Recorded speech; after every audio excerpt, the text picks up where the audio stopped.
एक अजीब से छोटे शहर में हर कोई गोल मटोल और मोटा था। बच्चे, बड़े, बूढ़े, यहाँ तक कि कुत्ते भी। लेकिन किसी को बदलना नहीं था, क्योंकि सबको उस शहर का स्वादिष्ट खास खाना बहुत पसंद था। वही खाना उन्हें दिन ब दिन और मोटा बनाता जा रहा था। एक दिन एक लड़का खिड़की से बाहर देख रहा था। तभी उसने आसमान में एक छोटी चिड़िया को आजादी से उड़ते हुए देखा। उस दृश्य ने उसके दिल को छू लिया। उसी पल उसने तय कर लिया कि वो भी उड़ना सीखेगा। उसने खाना कम कर दिया और बाजार जाकर ढेर सारे गुब्बारे खरीद लाया। फिर उसने सारे गुब्बारे अपने शरीर से बांध लिए। अगले ही पल उसके पैर जमीन से ऊपर उठ गए। वो खुशी से झूम उठा, लेकिन अचानक रस्सी टूट गई और वो जोर से नीचे गिर पड़ा। उसका वजन बहुत ज्यादा था, इसलिए उसकी पहली कोशिश असफल रही। लेकिन लड़के ने हार नहीं मानी। उसने सोचा शायद पतंग की मदद से वो उड़ सके। उसने बड़ी पतंग बनाई, मगर उसका वजन इतना ज्यादा था कि पतंग उड़ने की बजाय उसे जमीन पर घसीटने लगी। लोग समझ नहीं पा रहे थे कि वो क्या करना चाहता है। यहाँ तक कि उसका परिवार भी उसे नहीं समझता था। धीरे धीरे पूरे शहर के लोग उसे अजीब समझने लगे, लेकिन लड़के को किसी की परवाह नहीं थी। वो सिर्फ उड़ने का तरीका ढूंढना चाहता था। उसने ध्यान से पक्षियों के पंखों को देखा। उनके आकार से प्रेरित होकर उसने अपने लिए साधारण पंख बनाए। वो दौड़ता, कूदता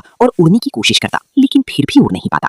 वो दुखी और थका हुआ महसूस करने लगा, लगभग हार मान चुका था। तभी उसकी नजर पेड़ पर बैठी एक चिड़िया पर पड़ी, जो छोटी छोटी जामुन खा रही थी। अचानक उसके दिमाग में एक नया विचार आया। उसने पेड़ से कुछ जामुन तोड़े और घर ले आया। उसने सोचा, अगर मैं वही खाऊं जो पक्षी खाते हैं, तो शायद मैं भी उड़ सकूं। उस दिन से लड़की ने पुराना खाना छोड़ दिया। अब वो हर दिन सिर्फ जामुन खाता था। साथ ही वो अपने पंखों को भी लगातार बेहतर बनाता रहा।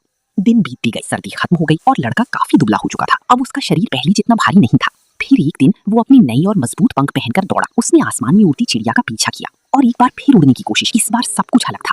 जैसा उसने हमेशा सपना देखा था, लड़का सच में आसमान में उड़ने लगा। जो लोग कभी उसका मजाक उड़ाते थे, वे अब हैरानी से उसे देख रहे थे, क्योंकि उसने वो कर दिखाया था जिसकी कल्पना भी किसी ने नहीं की थी।